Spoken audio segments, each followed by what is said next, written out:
కాబట్టి మీరు మాట్లాడేటటువంటి మాటలన్నీ కూడా పచ్చిగా అబద్ధాలు. అదే తిరుపతిలో కూడా మొన్న ఈ మధ్య మనం చూసాం, వైకుంఠ ఏకాదశి రోజున ఎన్ని మరణాలు సంభవించినాయో.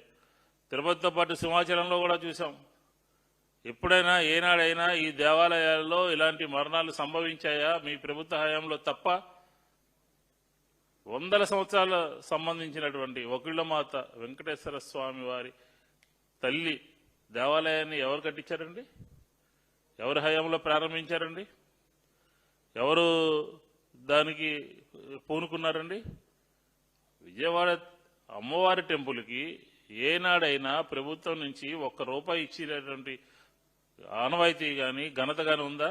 అదే జగన్మోహన్ రెడ్డి గారి నాయకత్వంలో 75 కోట్ల రూపాయలు అప్పటికప్పుడు దసరాల్లో జీవో ఇచ్చి డబ్బులు జమ చేస్తే ఈరోజు ఆ అభివృద్ధి కార్యక్రమాలని అరకొరగా నడుపుతా ఉన్నారు. దీనికి ఎవరు బాధ్యులు?